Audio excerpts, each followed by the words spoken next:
Extra microwave में जबरदस्त तेजी है, तो आगे करना क्या है? देखिए, डिफेंस इलेक्ट्रॉनिक्स में ये जो स्टॉक है ना, वो कंपनी बेसिकली डिफेंस के रेडार्स में ना आरएफ और वो आरएफ रिलेटेड कंपोनेंट्स प्रोवाइड करती है। आरएफ यानी रेडियो फ्रीक्वेंसी, उसके रिलेटेड।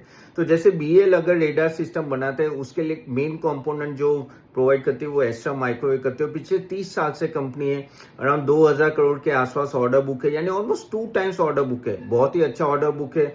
अगर हम लोग देखें तो उसका किस तरह से परफॉर्मेंस रहा है, तो अगर आप देखो रेवेन्यू ग्रोथ, तो वो सब बहुत ही अच्छा रहा है ओवर द टाइम।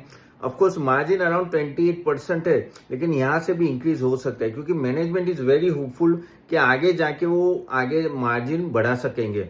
यहाँ अगर हम लोग देखें तो क्योंकि ये कंपनी नीश एरिया में है, तो उसकी डिमांड हमेशा रहेगी। ऑफकोर्स स्टॉक काफी महंगा है, उसमें कोई डाउट नहीं। ऑलमोस्ट 85 का पीई चल रहा है, लेकिन कुछ टाइम से पिछले 3 महीने से लगातार भाग रहा है।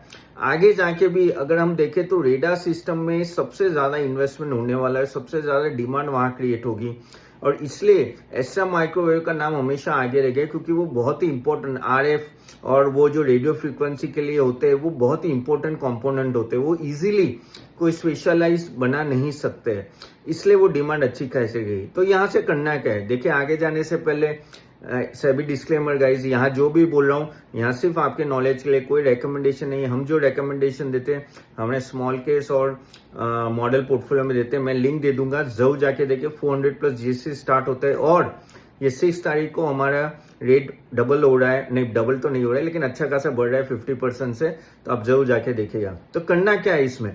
देखिए, एस्ट्रा माइक्रोवेव की अगर मैं बात करूं, तो मेरे को यहाँ लग रहा है कि आगे जाके भी डिमांड अच्छी रहेगी, लेकिन महंगा ही रहेगा, प्रीमियम ही रहेगा। तो you can wait for the dip.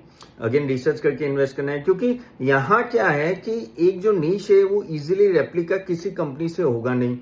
Plus ये जो रेडार सिस्टम के जो कंपोनेंट्स होते हैं ना, वो आगे जाके भी बहुत ही स्पेशलाइज कंपनी करेगी, और एक्सपोर्ट ऑर्डर भी बहुत आने वाले हैं। एक्सपोर्ट हम लोग जिस तरह से ये कहते हैं ना कि सिंदूर ऑपरेशन में जिस तरह से डिमांड खड़ी हुई है, तो आगे जाके एक्सपोर्ट ऑर्डर भी काफी आ सकते हैं। इसलिए इस कंपनी बहुत नाम में रहेगी, तो जरूर आप इस कंपनी को देखिए। मुझे तो अच्छी लग रही है लॉन्ग टर्म के लिए।